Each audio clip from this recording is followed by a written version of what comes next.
సర్కారు బడి తనిఖీకి వెళ్లిన సీజేపీ బృందం పైన దాడి. రాజస్థాన్లోని రాంపురా ఖన్వార్పురాలో ఘటన. రాళ్లు కర్రలతో విరుచుకుపడ్డ స్థానికులు, వాహనాల ధ్వంసం, 10 గాయాలు. ఇది బీజేపీ గూండాల పని. దీప్కే డౌట్ ఏముంది అందులో? బీజేపీ వాడా ఇంకెవడో మొత్తానికైతే ప్రభుత్వంలో ఉన్న వాళ్ళ పని అది. అది ఏ ప్రభుత్వం అయినా కావచ్చు, ఎందుకంటే వాళ్ళకి ఇష్టం లేదు. స్కూల్ని తనిఖీ చేస్తే ఎవడన్నా దాడి చేస్తారా అండి? స్థానికులకి పైసలు ఇచ్చి అక్కడ లోకల్గా ఉన్న గుండాలని ప్రయోగించి వాళ్ళ మీదకి వదిలేరు. వాళ్ళు దేనికి పోయారు? స్కూల్ బాగుండాలి, నా బడి ఎట్లున్నది, పేరెంట్స్ అందరూ ఆలోచించండి అని ఒక మూమెంట్ స్టార్ట్ అయింది. దీంట్లో అందరూ ఉంటారు, నాట్ ఓన్లీ గవర్నమెంట్, మొత్తం కార్పొరేట్లు, పెట్టుబడిదారులు, ఈ ప్రైవేట్ స్కూల్ మాఫియా, ఈ దొంగలంతా ఉంటారు. ఎందుకంటే ఇది పెద్ద మూమెంట్ అవుతున్నది కదా, సో అందుకే దాడి చేయించారు. చివరికి ఏమని రాయిస్తున్నారు? లోకల్గా ఉన్న పేరెంట్సే దాడి చేసారు. ఎందుకు దాడి చేస్తారు పేరెంట్స్? వాళ్ళ పిల్లలు చదువుకునే స్కూల్ బాగుపడాలి అని ఒకరు వచ్చి మూమెంట్ స్టార్ట్ చేస్తే దాన్ని ఆహ్వానిస్తారు, పూలదండలు వేసి ఇంకా ఆహ్వానిస్తారు, చూడండి దీన్ని ఇంకా దేశవ్యాప్తంగా తీసుకెళ్ళండి అని. మీరు ఎంత దాడి చేస్తే అంత భయంకరంగా మూమెంట్ వస్తుంది. రాజస్థాన్లోని జైపూర్లో సర్కారు బడి తనిఖీ చేయడానికి వెళ్లిన కాక్రోచ్ జనతా పార్టీ బృందంపై శుక్రవారం తీవ్ర స్థాయిలో దాడి జరిగింది.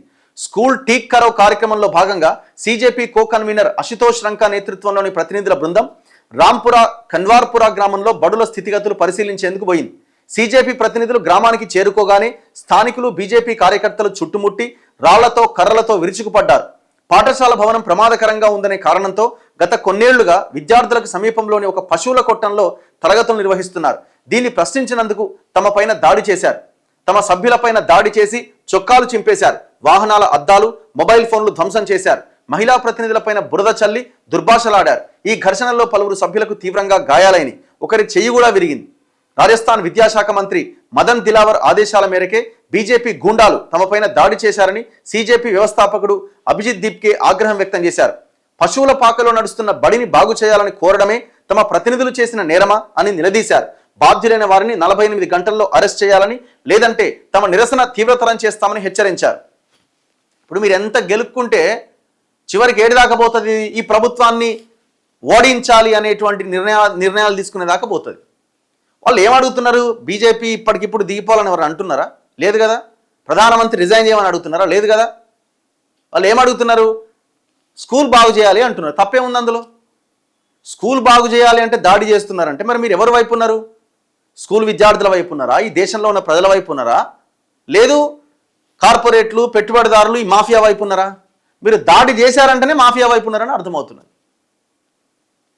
ఇదంతా ఎవరికి మంచిది? ఆ సీజేపీ పార్టీకి మంచిది.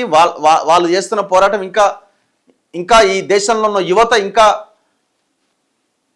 ఆలోచించేలాగా, ఇంకా చైతన్యం అవడానికి ఇట్లాంటి ఘటనలన్నీ ఉపయోగపడతాయి. బయట రిజర్వేషన్ హఠావో అన్న వాడి మీద ఎందుకో దాడి జరగదు? రిజర్వేషన్ హఠావో అన్న వాడి మీద ఎందుకో దాడి జరగదు? ఎవడి మీద దాడి జరగద్దు. ఒకవేళ వాళ్ళు తప్పు మాట్లాడినా, ఇంకేదన్నా మాట్లాడినా వాళ్ళకి మాట్లాడే రైట్ వాళ్ళకు ఉంటుంది. కానీ యువతలాడు కూడా ప్రశ్నిస్తాడు, దాన్ని కూడా యాక్సెప్ట్ చేయాలా?